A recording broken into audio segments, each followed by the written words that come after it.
As chief scientist for NASA, climate scientist, Dr. Hansen has been one of my heroes. I first read about him actually, he was one of 2006 Time magazine's top 100 influential people in the world. He is known as the grandfather of climate change. To me, he's the grandchild of climate change.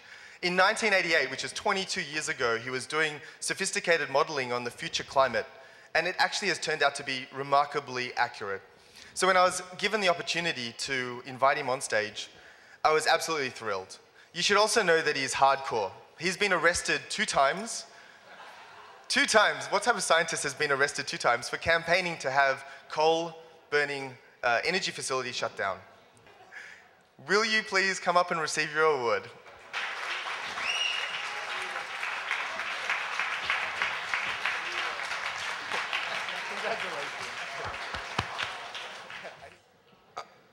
You know, I hate to be a party pooper, but the situation is not so good at the moment. Things have actually gone backward in the last year with regard to public understanding and government taking responsibility.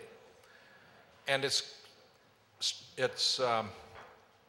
strange because the science has actually become clearer during the last year, and yet the public perception has gone the other way. And you've probably heard about I'll just mention 3 things. The one was the news that IPCC, the Intergovernmental Panel on Climate Change, had a mistake that they said that the Himalayan glaciers would be gone in 25 years. Well, glaciers are melting all over the planet, in the Rockies, the Alps, the Andes, the Himalayas, and Glacier National Park, for example, will have no glaciers within 20 to 30 years. It will have to change the name of the park, I guess. So, and you can see from the satellite images and from ground observations that, you know, almost 100% of the glaciers are receding.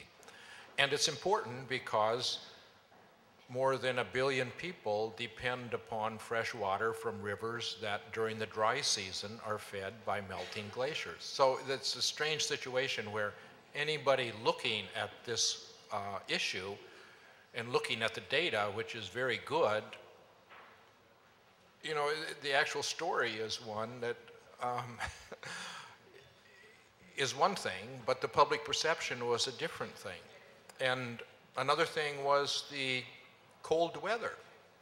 Last summer was unusually cool in the United States, and last winter was cooler than normal in the United States and in Eurasia. But if you look at the global temperature last summer, that cold anomaly over the United States was the coldest anomaly on the planet relative to normal at a given place. And the planet as a whole had the 2nd warmest June, July, August in the 130 years of data. And it was very similar this last winter. We had cold air outbreaks from the Arctic because the pressure difference between the Arctic and mid-latitudes fluctuates chaotically. And it so happens that the pressure difference was such that we had a lot of cold air outbreaks. But again, averaged over the planet, it was the 2nd warmest December, January, February in 130 years of data. And what you have to realize is that weather fluctuates, and you have to look at statistics.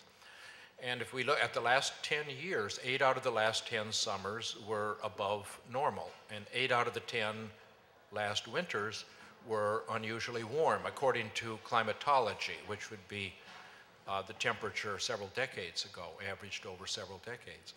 And in fact, the change to that frequency of warmer than normal is in very good agreement with the predictions and calculations that we made in the 1980s.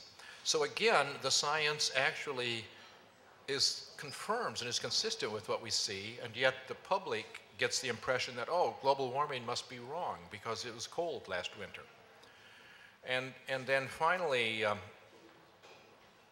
there is the East Anglia, the so-called climate gate, the stolen emails, which revealed discussions between scientists which were not very wise, but the fact is the data they were talking about, which is available to anybody to analyze, and and the people who would prefer that we not believe there's a problem would analyze that in a heartbeat if there was any answer you could get other than what the scientists have found, namely that the globe is warming. It's warmed about 1.5 degrees Fahrenheit in the last century. The fact is, in all these cases, it's really consistent with the science, and yet the public has got the impression that that it's not. And there's other scientific information that's become clear in the last year, which I won't go into here. But in fact,